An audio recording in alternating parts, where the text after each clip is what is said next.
This is Charlie Raymond with the BFRO and Yes, sir. kbro. How are you?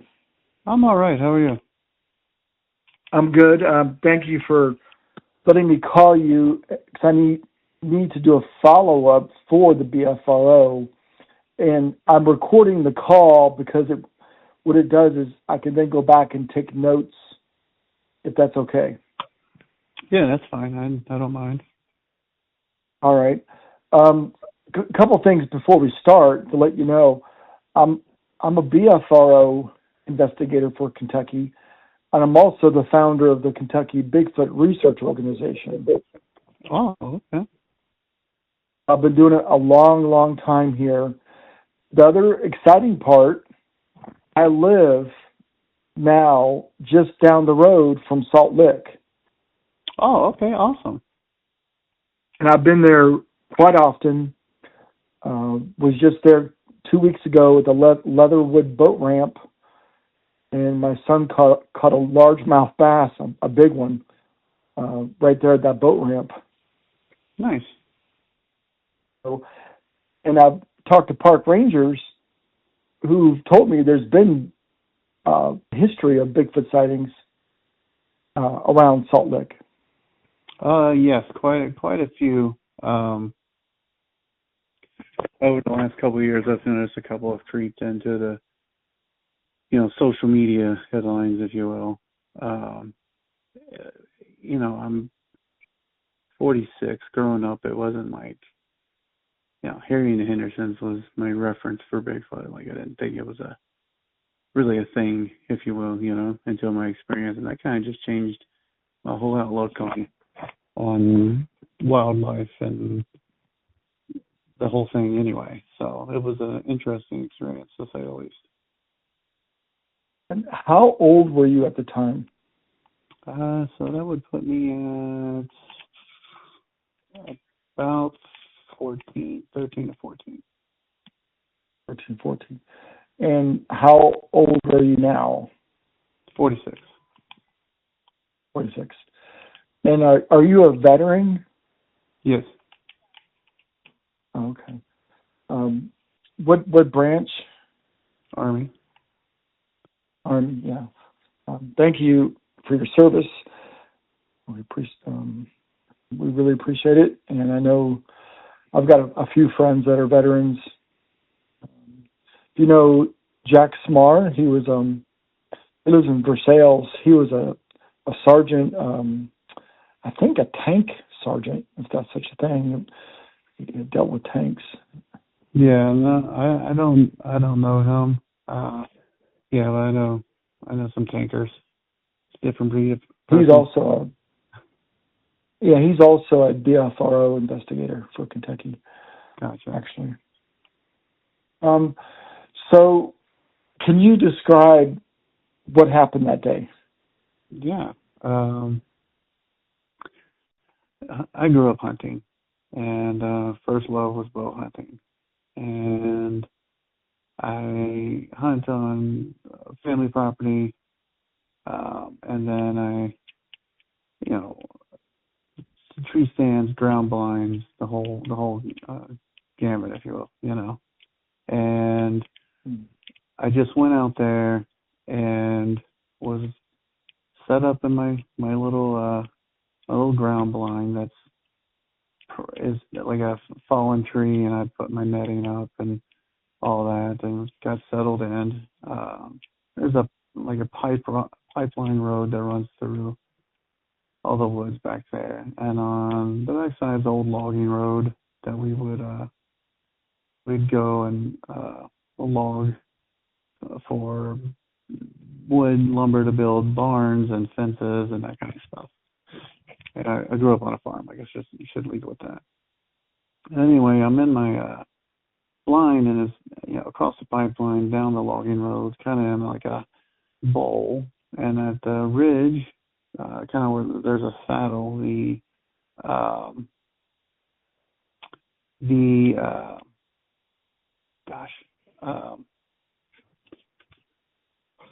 the left of me would be like a giant pine thicket.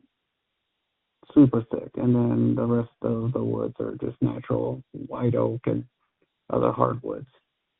And a deer would come down that saddle and go into that thicket. So I put my blind there, anticipating that they would come down there. I've gotten deer back there before. And I hear all this crazy commotion, and it's just a herd of deer running all over the place. And I described it to someone at one time as in the first Jurassic Park movie when they're running through all the dinosaurs through the field. That's kind of what it looked like. The deer were just running all over the place. No rhyme or reason. And they all disappeared into that big pine thicket. And seconds afterwards comes this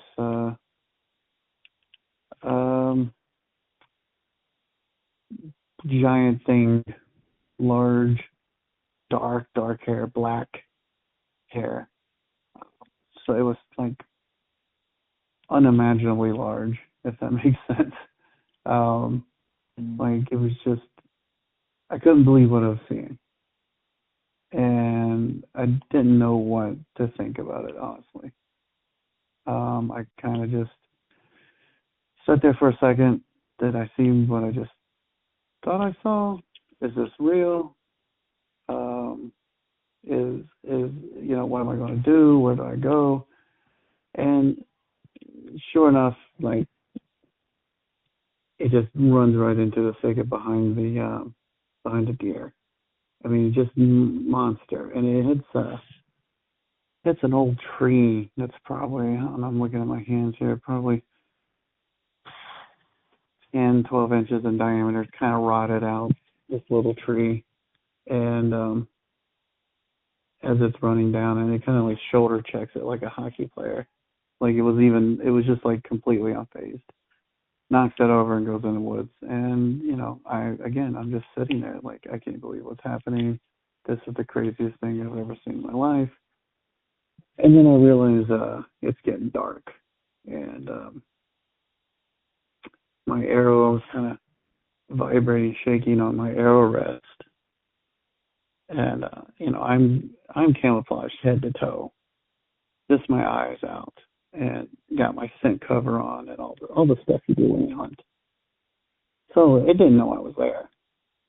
And then I made a break for it, ran up the hill, up the logging road, down the other side, took a shortcut, ran into an old barbed wire fence that was rusted, couldn't see it, hit it at chest level, flipped over, broke the quiver off my bow, ran all the way home, ran through the farm, through the back lot, through the barn lot, up to the mud room, take my boots off, sit down at the kitchen table. My mom's making dinner, and I'm like breathing. She's like, "You okay?" And I was like, "I think I just saw Bigfoot." And she goes, "Yep, they've been seen around here," and just goes back to making dinner. And that's the whole experience. That's awesome. So, one question: how close was it to you? When it ran past me, it was inside of 20 yards, I'd have to say. Oh, wow. I mean, it's just very close. So, like I said, just not even fathomable about how fast this thing was. At first I didn't really think Bigfoot. I thought am I seeing things? It took me a few seconds to process what just happened. And how long did you watch? Go ahead. I'm sorry.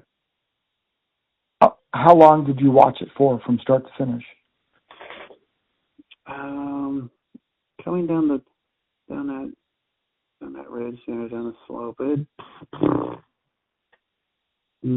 If I had to guess, the whole encounter, maybe a minute, because it was just dead run, dead sprint. Yeah. And those pines are so thick that once something enters it, it just kind of disappears. That's why the deer would use it to bed down. So when it ran by you, was your ground blind in a field, or was it actually in the woods near some trees? Actually, in the woods.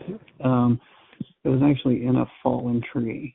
So the top of a tree that had fallen over, that we hadn't cut up yet for firewood, a storm or something had knocked it over. I actually built my blind within that for additional natural cover. Okay, so this is a natural blind you made. Yeah, it was already like the limbs, and then I added like the netting. It wasn't like I built up I got you. structure. It was very, very basic.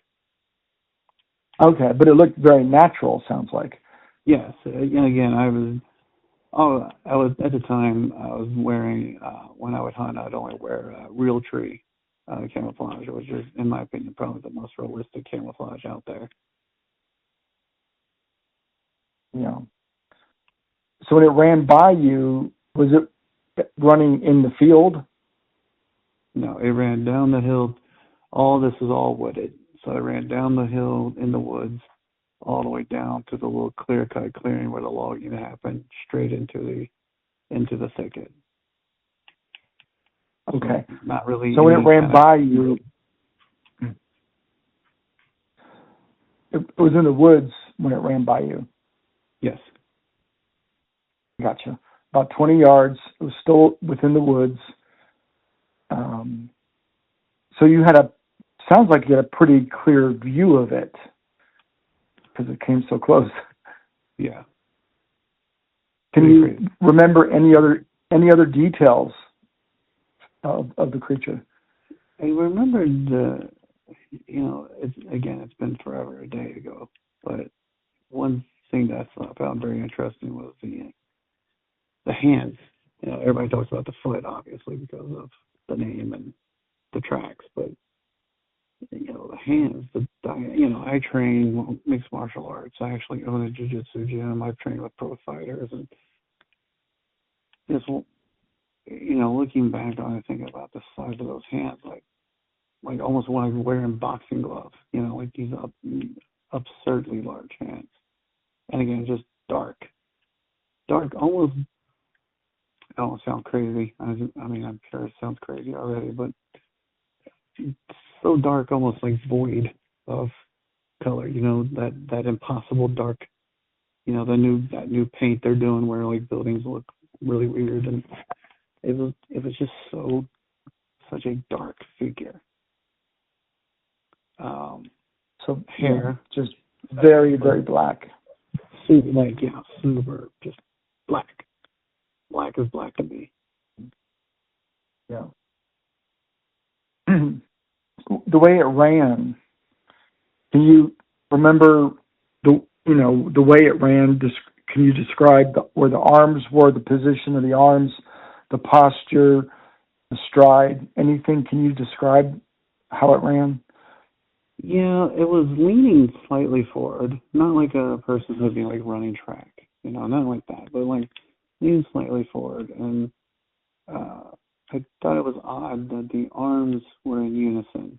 As we walk or we march or whatever, hands and legs all set, right?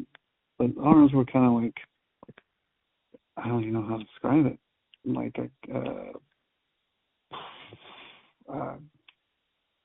I don't even know how to describe it. Like they would go to the front and they would go to the back, like in unison. That makes sense. Yeah.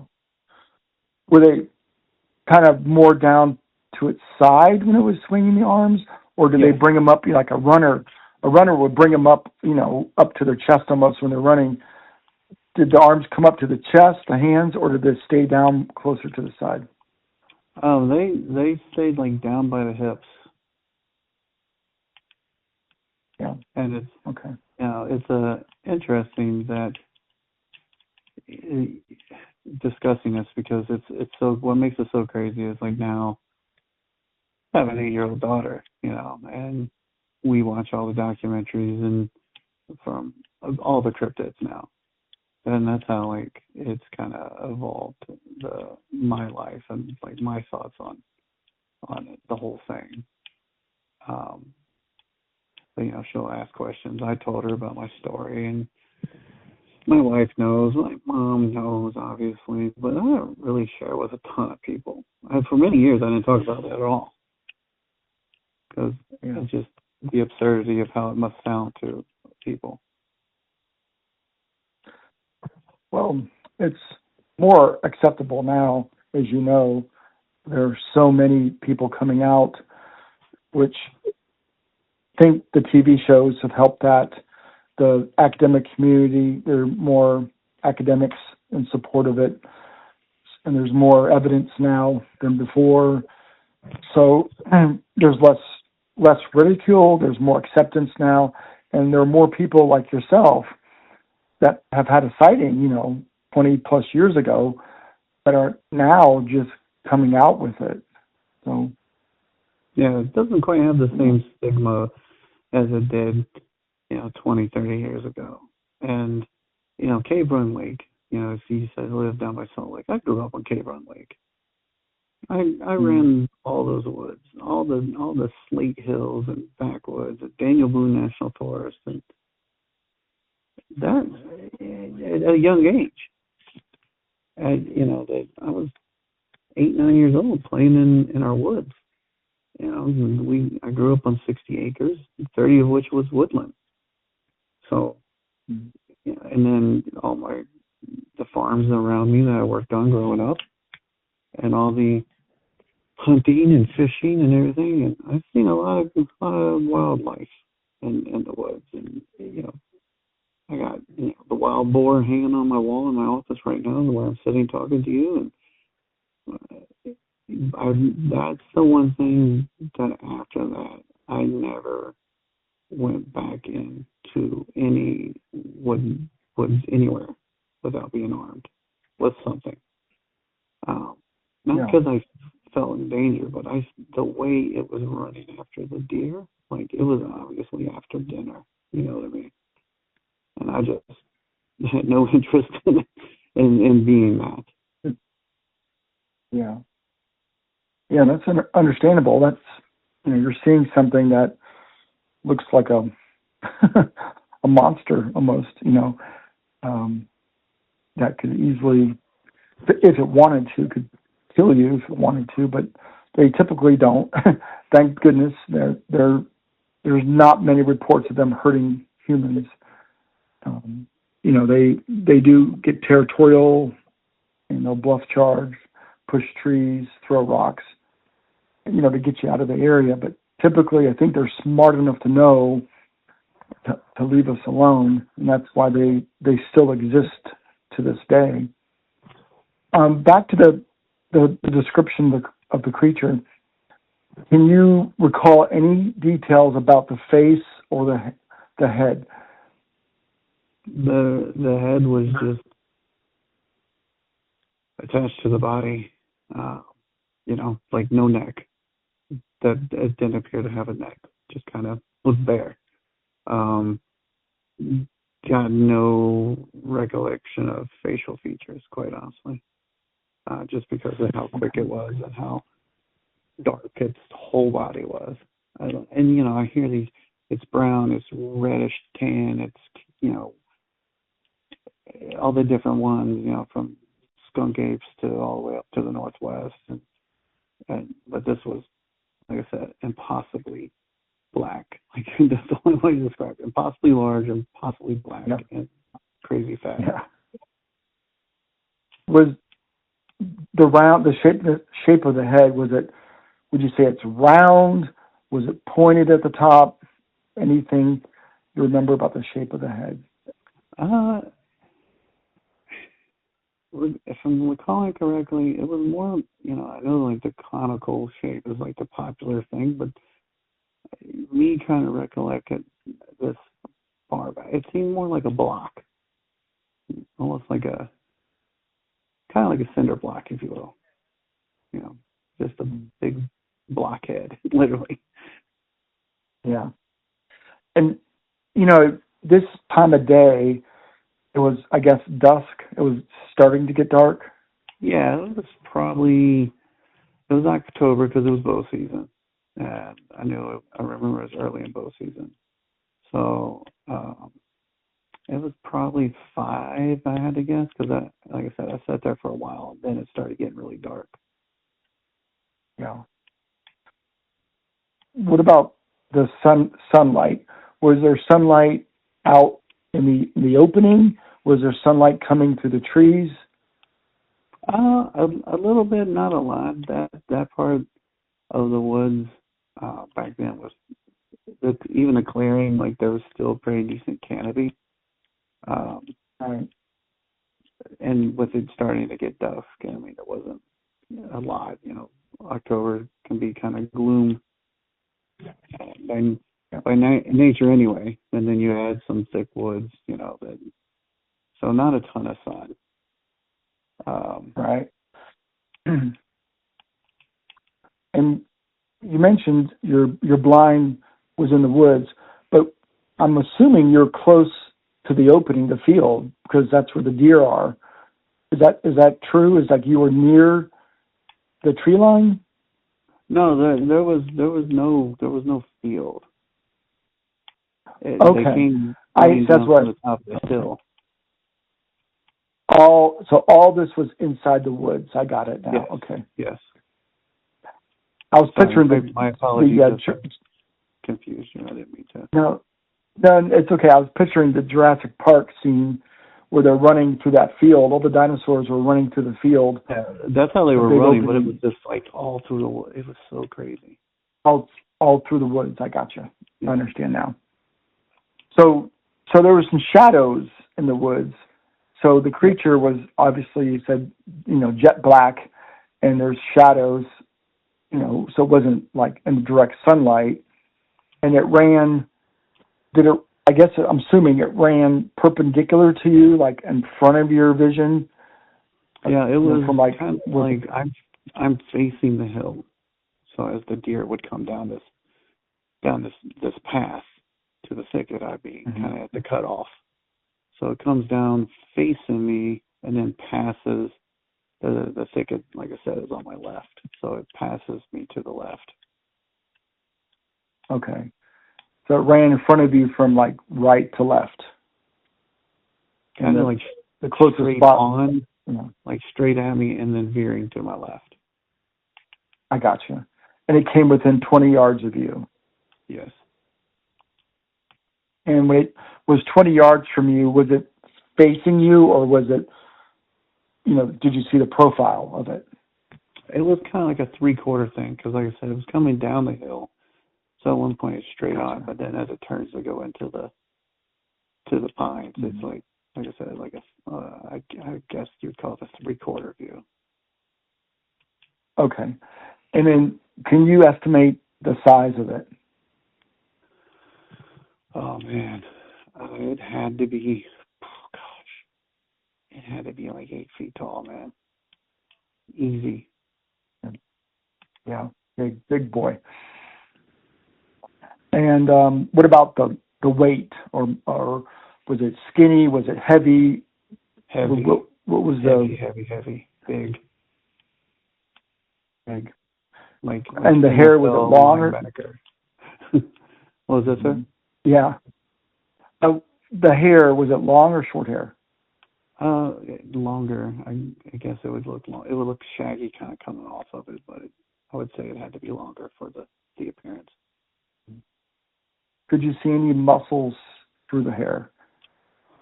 Not like rippling, but you could definitely tell there was muscle. Yeah. And the shoulders, do you know how wide the shoulders were? Or approximately?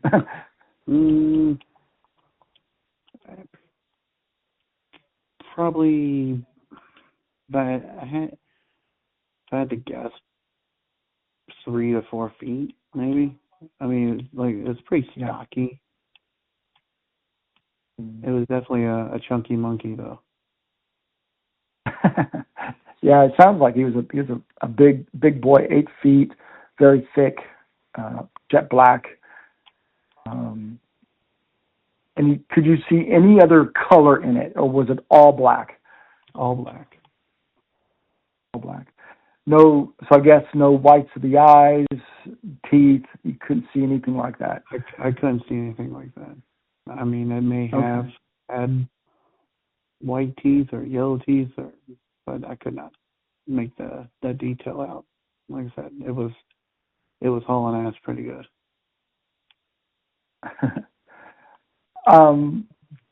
How close was it to the deer? Was it right on their tail, or was it a good ways back from the deer? Seconds behind him. Like not 10 seconds, yeah. Not. I mean, maybe 5 to 10 seconds behind it. It was very quick because I thought, okay, here comes the buck. Because sometimes it's a little early for the rut, but if the rut was going on, the buck might be running some does. But yeah, it wasn't a buck. When it ran, could you hear it running? Yes. What did it sound like? Just no regard for sound. Like it didn't care. Large breaking of limbs and leaves crunching and all that stuff. All the, just as you would barrel through the woods, all the things you would expect that would happen. Just thunderous, almost like a herd of cattle or something, but not quite that loud, but just loud. Yeah. When it hit that dead tree, you said it was fairly close to you. Like, how far was that dead tree from you? Really close. I would say, like right at that probably 20-yard mark. Wasn't a giant tree, but it was enough to startle me. Like had the tree fallen by itself, I would have jumped. But seeing when I saw hit it, I was just kind of frozen in fear, if that makes sense. So, it falls, and luckily it didn't fall my direction. It just kind of falls straight over as he's veering off there. But he just kind of, like, it was almost like, I say he, I don't know if it was a he or what, but it was almost like he didn't even care that it was there or pay attention that it was there. Like, when you accidentally stub your toe or you run into something. It was like kind of like that. Like he was so hyper focused, I guess, on dinner that he didn't realize like my Great Dane here. He runs into the wall sometimes when he's trying to get to his food bowl because he's clumsy. But this wasn't clumsy. It was just like he didn't care that anything was in his way. And he hit it with his shoulder? Yes. And how much taller was the tree than the creature? It was quite a bit taller. Like I said, it wasn't a super big around tree. It wasn't giant. It was kind of rotted out. I don't know if it got a disease or whatever happened to it. Because I thought, wow, because a few days later, once I got over the shock, I carefully went back to look, Oh, okay. When you went back, could you see any evidence, tracks, or anything else? No tracks, like intentions of footprints or anything like that, but track in the sense of the disturbance. From a young age, I learned how to track animals. So following your standard trails and then your variants of trails, the difference between a varmint trail like a rabbit or something like that versus a deer and all that. No scat, no footprints, nothing like that I could find or was even, consciously aware of. Like I should be looking for these things. More of just how wide of a path this thing taken. How much space was it taking up? What was it trying to do? You know what I mean? Yeah. So you really couldn't see an obvious track, but it was disturbed. That you saw the tree. Did you look for hair by chance, or? No. I know you were young back then, but yeah. No. And when it ran by you, did you smell anything? No, I don't recall the smell, and I know that's a big big thing. That's okay. Not people don't always smell them. You know, there's not always a scent with every sighting. Sometimes it depends. You know, if you're downwind or upwind or you know, there's different reasons why people think that the smell, maybe they emit a smell on purpose sometimes for different reasons, or maybe, you know, they just have bad BO. So it's, the scent is not always tied to a Bigfoot sighting. So that's okay. I mean, it's, I get it. 50% of the time, people say they smelled something. Other times they didn't smell anything. So, well, and I think maybe part of the issue was that I was hunting. So, you know, I've had the sense, and then you use, you know, raccoon urine for a cover scent, and you know, I'd put my mud boots in the cow pasture, so I'd smell like the cow. You know what I mean? Like all this stuff. So that may be part of the scent issue for me, is that I had other scents going on at the time. Oh yeah, you're smelling yourself. Right. The cow poop and the raccoon urine. You couldn't smell anything else. Wow. Yeah.